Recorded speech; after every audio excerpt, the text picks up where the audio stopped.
Alors bonjour à tous, là je reprends une nouvelle vidéo pour vous expliquer et aller en profondeur sur le sujet de comment voyager pour la première fois.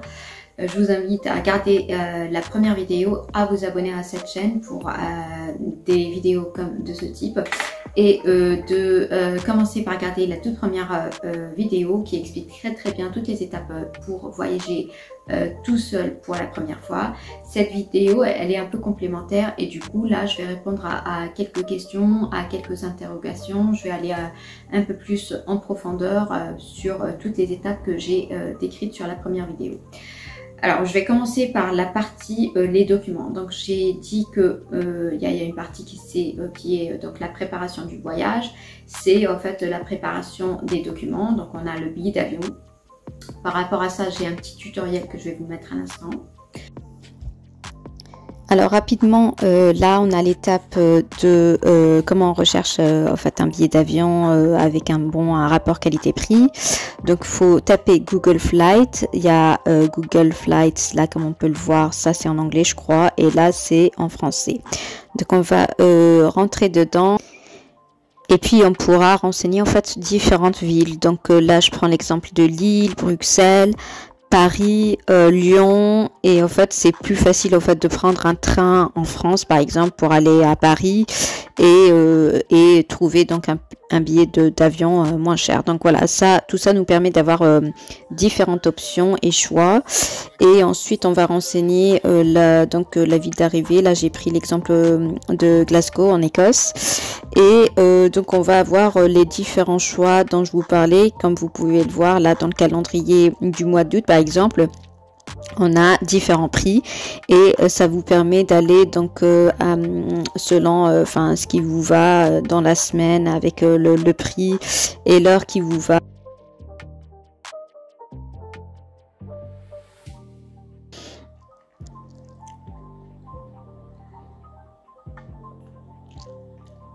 Donc voilà, après vous regardez, vous descendez et vous regardez tous les détails, la ville de départ, le prix, le jour, etc.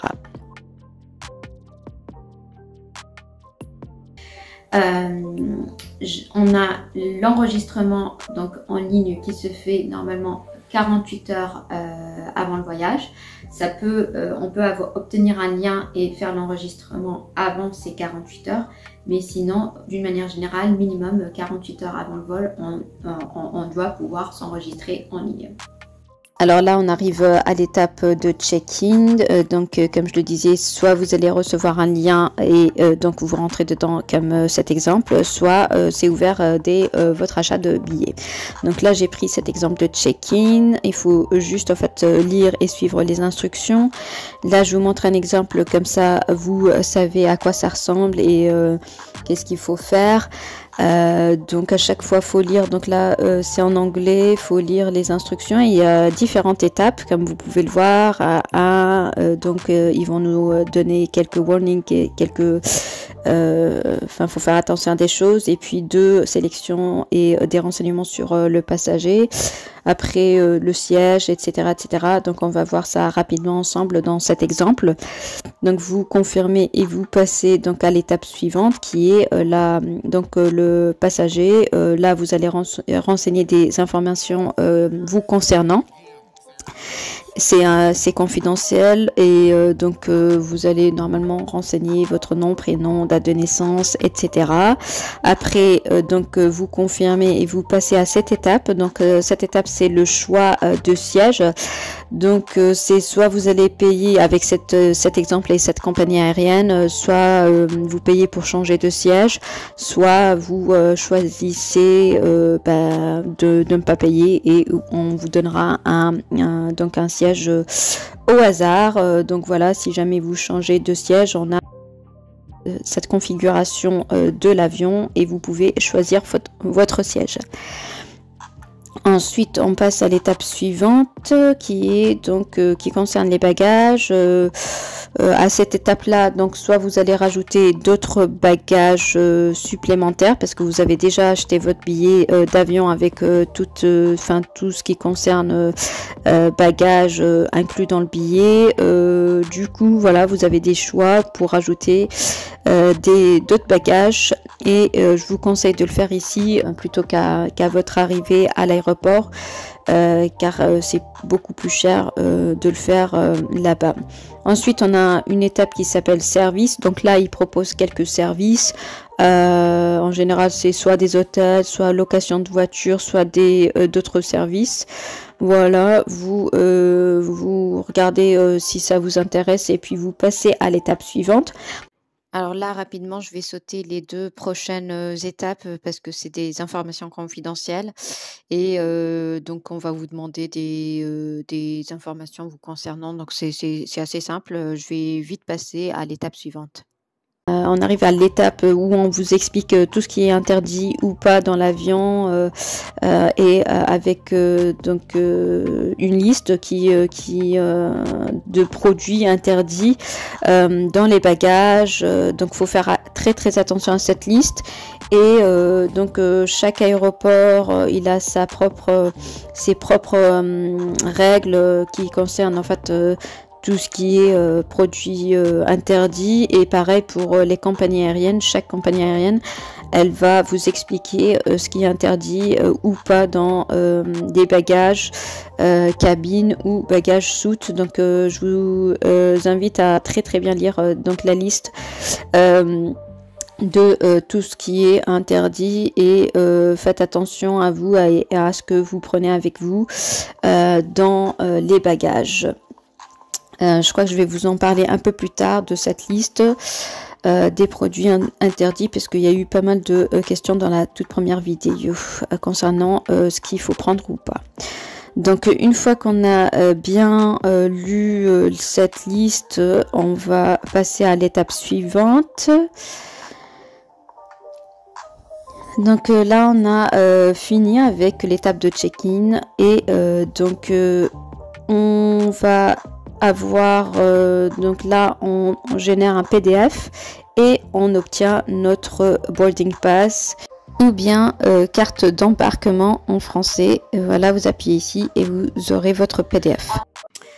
Alors rapidement, là je vous montre 2 exemples de cartes d'embarquement que j'ai pris sur internet. Avec ce premier exemple, on voit que la forme en fait de cette carte d'embarquement obtenue donc en ligne juste après cet enregistrement. Donc ça va ressembler un petit peu à ça. Alors là, on voit que les informations en fait qu'on va avoir, c'est le nom du passager, le numéro du vol, le départ du pays et l'arrivée du pays où est-ce que vous allez atterrir, et puis l'heure, etc. Donc on a ce premier exemple et bien entendu il y a la partie qui est un peu grisée. Donc ça, des fois, on a besoin d'avoir cette partie qu'on va scanner sur quelques appareils. Là, je passe au deuxième exemple. Sur cet exemple, donc on a la carte d'embarquement qu'on obtient via l'agent qui va nous enregistrer et enregistrer nos bagages. Des fois, c'est la personne qui va nous enregistrer qui nous donne un autre boarding pass, donc la carte d'embarquement. Et pareil, donc dans la partie sur laquelle on a la flèche rouge, c'est la partie de ce que je vous disais là à l'instant, ça concerne en fait cette partie électronique. Des fois il faut passer cette partie sur quelques appareils pour pouvoir ouvrir des portes, et après tout ce qui est entouré, ça concerne le terminal, la date du vol, l'heure, le siège 39F, etc. Donc voilà, je voulais vraiment vous montrer à quoi ça ressemble et comme ça vous avez toutes les informations concernant cette partie et cette carte d'embarquement, ou bien boarding pass en anglais. On a aussi le document le visa. Ça dépend des pays. En Europe en général, on voyage sans faire une demande de visa, à moins que ça soit un départ long pour travailler, pour une raison bien particulière, bien spécifique. Mais si c'est que pour voyager pour une courte durée, normalement on ne demande pas de visa en Europe. Ailleurs, ça dépend du pays, ça dépend de la durée, ça dépend de plein de paramètres. Encore une fois, ça dépend des règles de chaque pays que vous allez visiter. Ensuite, il y a le passeport. De passeport ou pas, parce qu'en Europe, encore une fois, on n'a pas, en fait, si on voyage avec une carte d'identité, ça peut passer. Pour les autres pays, et encore une fois, ça dépend du pays dans lequel vous allez voyager, ça dépend des règles, ça dépend de la durée, etc. Mais pour simplifier donc cette vidéo, on va dire en Europe, une carte d'identité, ça passe. Pour venir par exemple au UK, je pense que maintenant il faut avoir son passeport, et dans le doute, et prenez toujours avec vous votre passeport, mais sinon c'est vraiment en fonction des cas de chaque voyageur. Et puis après je parle en fait dans cette partie de préparation de documents, donc il y a ce qu'on appelle les documents de vaccination. Donc ça concerne cette période pandémique. Est-ce qu'on a été vacciné ou pas? Ça dépend en fait de quand est-ce que vous allez regarder cette vidéo. Ça dépend aussi encore une fois de le pays dans lequel vous allez voyager. Est-ce que ce pays spécifique il a des demandes de vaccination bien précises? Donc renseignez-vous par rapport à tous ces points-là. Et donc ça, on doit en fait préparer ça bien avant le jour J du voyage, parce que rien que pour la demande de passeport par exemple, ça va prendre énormément de temps. Donc prévoyez de faire tout ça bien en avance. Et en plus, les billets d'avion, en fait, si on les achète à la dernière minute, ça va être beaucoup plus cher que si on avait anticipé et acheté ça bien en avance. Voilà, donc ça concerne la toute première partie de préparation de documents. J'ai évoqué en fait tous les documents normalement dont on a besoin, mais il faut surtout retenir bien entendu le billet d'avion ou le boarding pass. Une fois qu'on a ça, normalement on l'a soit sur notre portable, soit sous forme de papier. Encore une fois, ça dépend de l'aéroport. Il faut vraiment se renseigner. Des fois on peut l'exiger, surtout les compagnies low cost, EasyJet ou autres. Des fois c'est obligatoire, des fois c'est pas du tout obligatoire. Moi personnellement, sur mes derniers voyages, en fait il va y avoir plusieurs autres vidéos dans lesquelles moi je voyage, et je vous explique en fait à chaque fois, je reprends les étapes et je réexplique ces étapes dans mon voyage, et donc vous allez voir que la plupart du temps, moi les billets et les boarding pass, je les ai sous forme électronique sur mon portable, et j'ai pas eu de soucis par rapport à ça. Ensuite, on a la préparation du jour J. On a ce qu'on appelle, ce que j'ai appelé dans l'autre vidéo. On a les bagages et l'aéroport. Alors, pour le jour J, il faut bien regarder en fait sur le boarding pass ou sur votre billet d'avion. Il y a un terminal bien précis dans lequel vous devez y aller. On trouve des différents en fait, terminaux quand on part dans des grands aéroports comme Charles de Gaulle, comme Lyon Saint-Exupéry, Heathrow ici en Angleterre. Donc faut faire attention par rapport à ça, parce que le jour J, surtout si vous allez partir super tôt ou super tard, il faut savoir où aller dans l'aéroport. En fait, terminal A, terminal B, terminal D. Donc il faut faire attention par rapport à ça et s'arrêter au bon terminal, parce qu'encore une fois, les aéroports grands, en fait, on peut mettre, je sais pas moi, 20 minutes à pied pour rejoindre un autre terminal, et ça, faut faire attention, parce que sinon, vous risquez de rater votre vol et votre avion. Et puis, j'ai mis donc la préparation pour le jour J. En fait, j'ai mis bagages. Donc, pour les bagages, ça, c'est vraiment en fonction de ce que vous avez acheté. Faut faire attention en fait aux dimensions des bagages, le poids, bien entendu longueur, largeur, hauteur, tout ça par rapport aux bagages. Et c'est très spécifique par rapport à chaque compagnie aérienne. Et si jamais vous dépassez d'un petit peu en fait les dimensions réglementées, vous allez payer un supplément à l'aéroport. Donc je vous recommande vraiment de bien faire attention aux bagages, le nombre.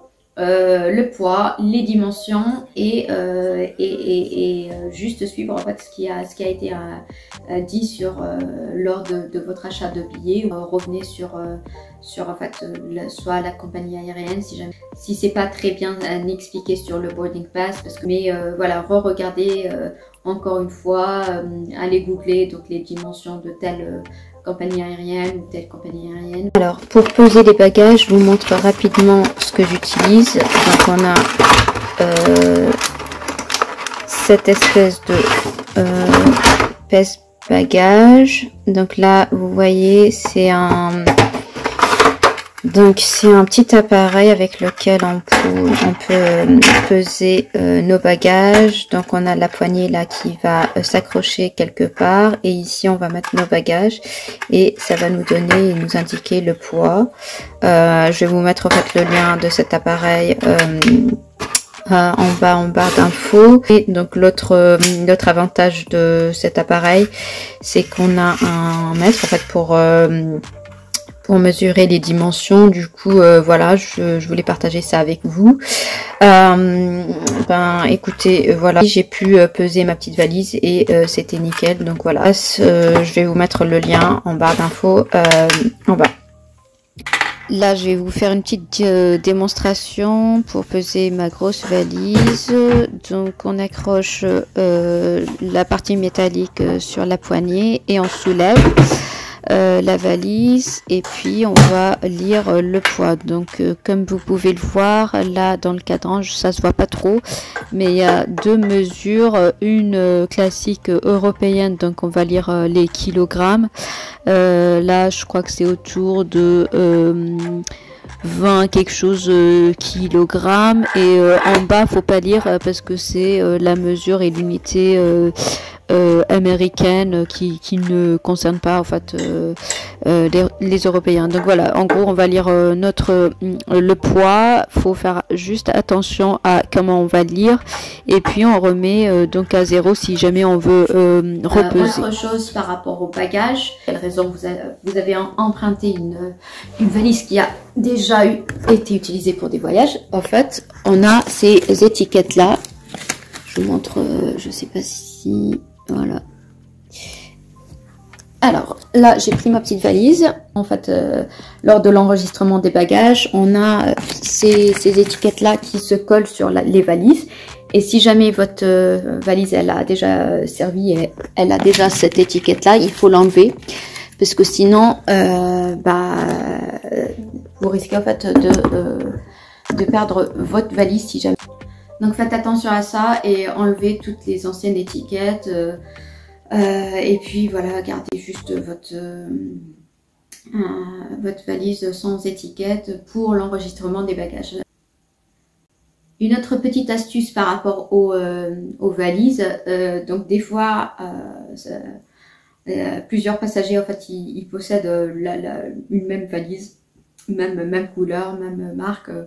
Et du coup, la petite astuce, en fait, faut essayer de la personnaliser, d'attacher un petit ruban, quelque chose en fait qui va la différencier pour pas perdre du temps à l'arrivée des valises, et quand ça va tourner dans les machines à l'arrivée du vol, en fait, il y a des passagers en fait qui vont pas reconnaître leur valise. Donc pensez à cette étape-là et pensez à acheter quelque chose pour la distinguer et voilà, et la retrouver assez facilement.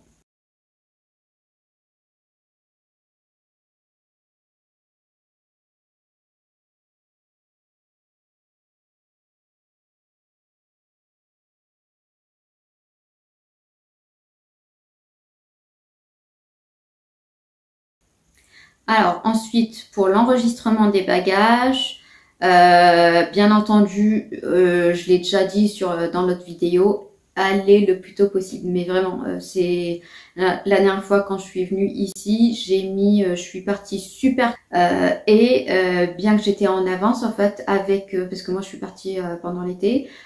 Bien que j'étais super en avance et tout, le temps que je passe la sécurité, le temps que je passe la partie douane, le temps que je passe tout ça, en fait, ça a fait que je suis arrivée pratiquement à l'heure.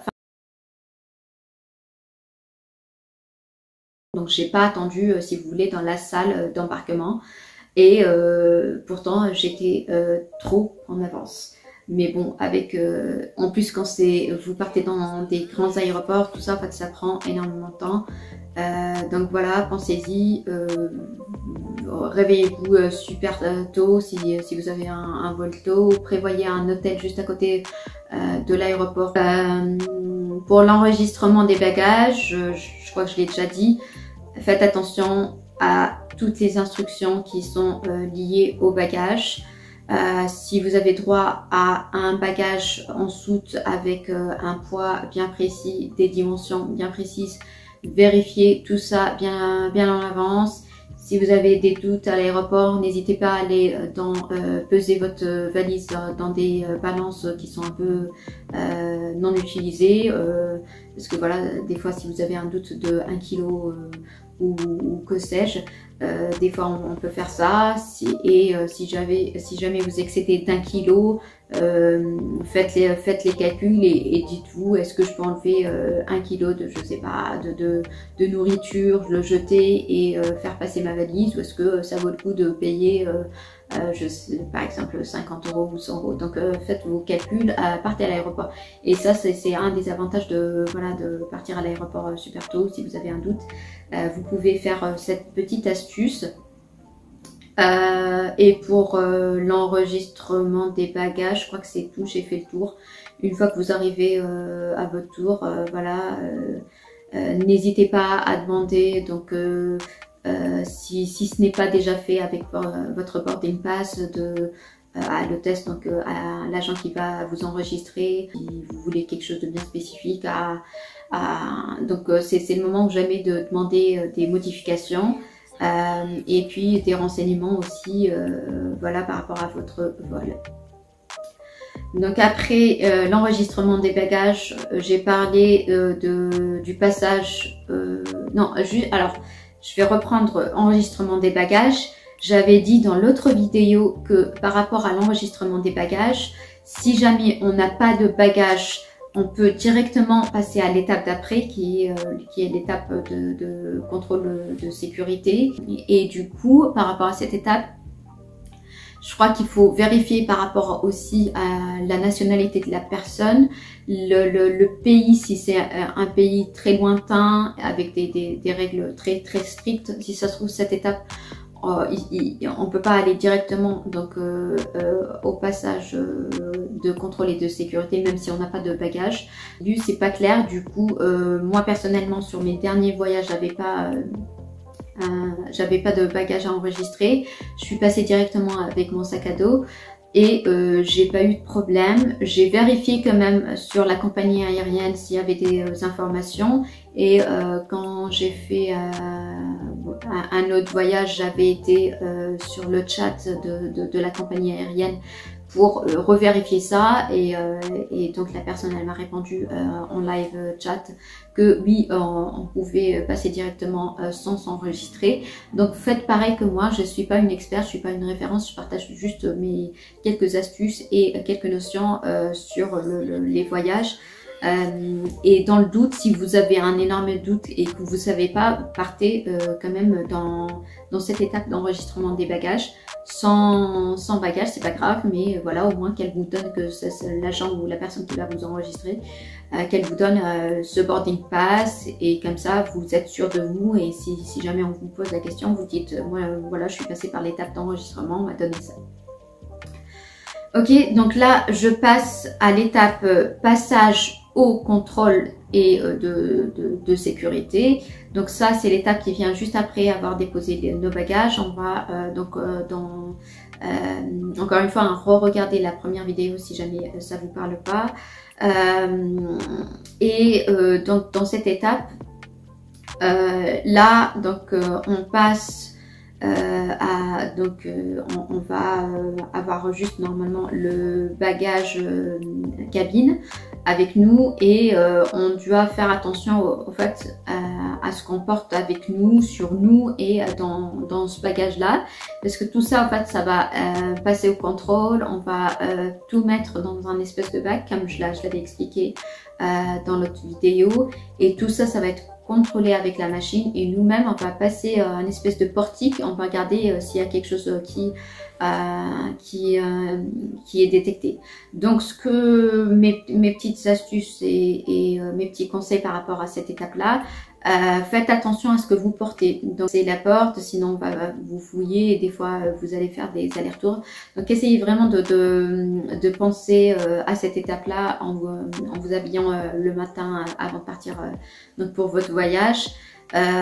Autre chose par rapport aux habits, je vous conseille vraiment de vous habiller un peu d'une manière sportive parce que vous allez beaucoup marcher, voyager, porter la valise, donc pensez à vous habiller d'une manière confortable. Autre chose par rapport à tout ce qui est donc voyage, moi j'ai acheté cette espèce d'oreiller de voyage, pareil avec l'appareil que je viens de vous montrer, et en fait ça sert surtout pour les longs courriers, donc vous pouvez l'accrocher avec sur votre sac cabine et vous pouvez rentrer avec dans l'avion, et c'est assez confortable en fait si on veut dormir dans l'avion. Donc voilà, je vais vous mettre aussi le lien en barre d'infos si vous voulez vous acheter ça pour rendre votre voyage agréable. Et surtout pensez aussi voyez au fait que dans l'avion on peut avoir beaucoup plus froid que à l'aéroport ou quand on est en bas, donc pensez à ça aussi, même si vous allez voyager pendant l'été. Voilà, ça c'était par rapport à l'étape sûreté. Oui, donc autre chose par rapport à cette étape. Attendez. Alors, je vous reprends, je suis partie chercher ce petit sac plastique.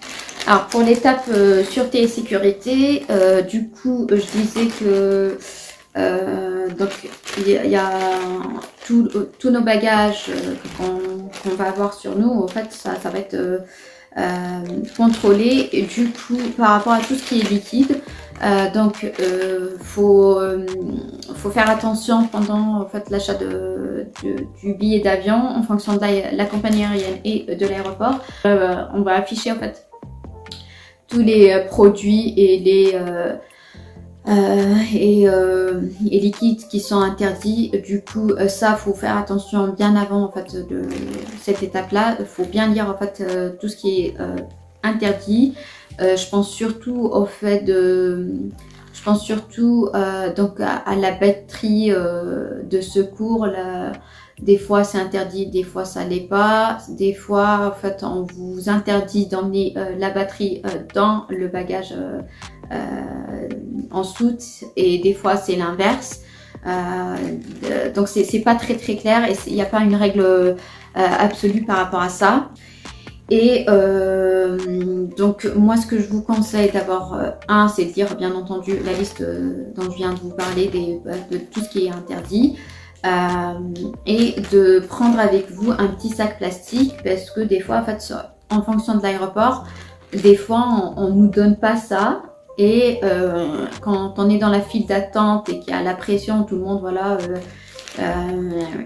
speed et qu'on veut avancer, et si on nous donne pas ça, voilà, on peut être coincé.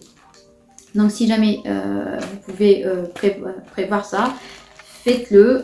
Emmenez avec vous un petit sac plastique là pour mettre en fait les liquides. Alors les liquides c'est interdit, mais les liquides, les quantités en dessous de 100 ml, normalement c'est pas interdit. Encore une fois, il n'y a pas de règle absolue, ça c'est juste les quantités un peu standard. Donc tous les liquides de moins de 100 ml peuvent venir ici dans ce petit sac. Il faut tout mettre ici, et d'après ce que je comprends, toute cette quantité là, cette quantité de liquide plus ça, en fait ça ne doit pas dépasser 1 litre. 1 litre je sais pas, mais en tout cas voilà, ne voyagez pas trop avec beaucoup de liquide comme ça vous n'aurez pas beaucoup de problèmes. Bien entendu les liquides dans la soute, c'est à vérifier encore une fois dans cette liste des choses interdites ou pas. Donc vérifiez tout ça sur cette fameuse liste. Donc juste après l'étape passage au contrôle et cette étape de sécurité, il y a une étape qui est la douane. Donc la douane, sur la première vidéo, j'avais pas parlé de ça là-bas, mais d'une manière générale, je vais essayer de mettre 2 autres extraits que j'ai pris rapidement pendant mes derniers voyages. Cette partie, en fait, normalement, quand les passagers ils se dirigent vers la douane, il y a soit la douane pour les Européens / les Britanniques ou pour tout autre passeport. Donc il y a 2 files en fait pour la douane, européen y compris UK, ou bien tous les autres passeports. Il faut bien regarder en fait et faire attention.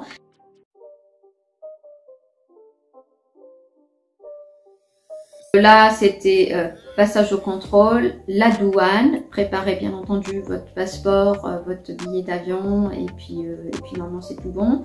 Et visa si jamais vous voyagez dans des pays avec avec une demande de visa. Et puis après on a la porte d'embarquement.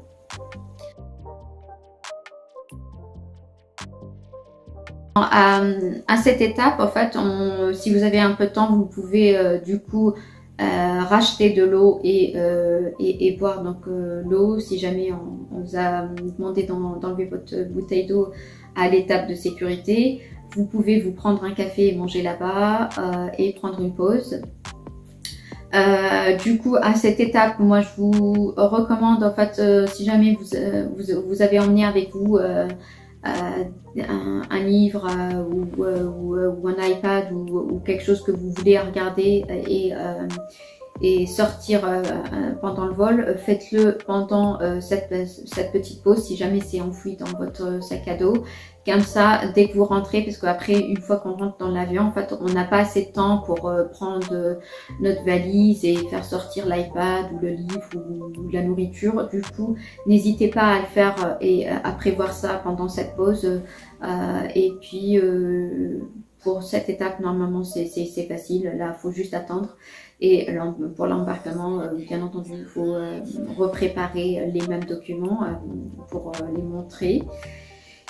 Après, une fois qu'on rentre dans l'avion, pour mettre les bagages, en fait, il y a 2 emplacements. Soit au-dessus des sièges, comme je l'avais montré dans la première vidéo, soit ça va être sous le siège ou devant notre siège. Tout ça, c'est indiqué normalement lors de l'achat et l'enregistrement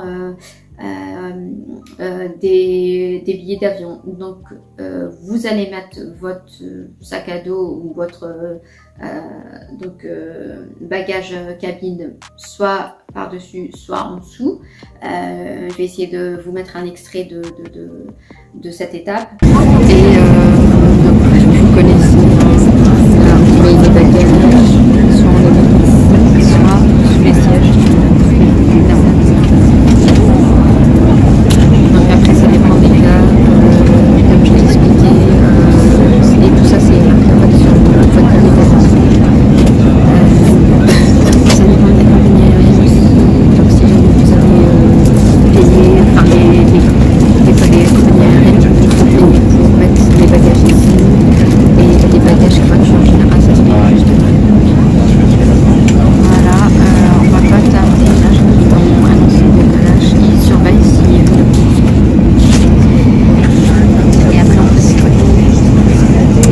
Voilà, je vous reprends juste après et je vais essayer de vous filmer des petites vidéos comme ça sur ce channel.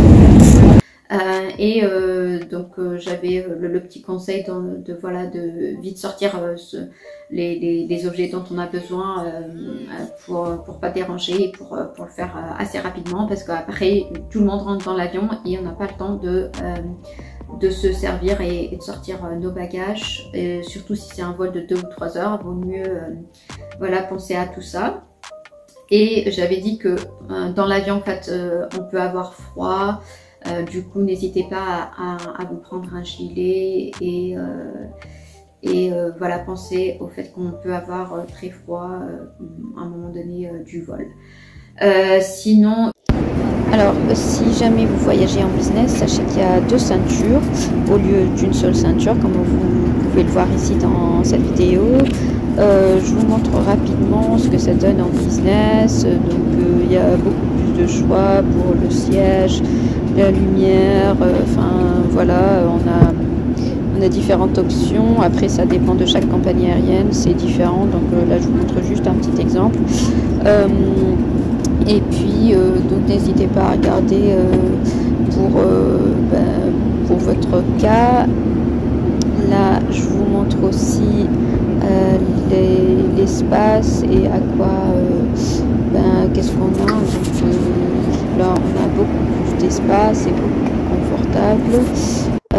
Et puis c'est très génial en fait quand on voyage avec pour tout ce qui est long courrier, plus de 12 heures, donc avoir beaucoup d'espace, c'est agréable. Je vais juste vous demander de vous abonner à cette chaîne pour que vous m'encouragiez en fait, à vous faire beaucoup plus de vidéos. Donc voilà, je pense que j'ai fait le tour avec tout ce qui est comment on voyage pour la première fois. Ça c'était le complément.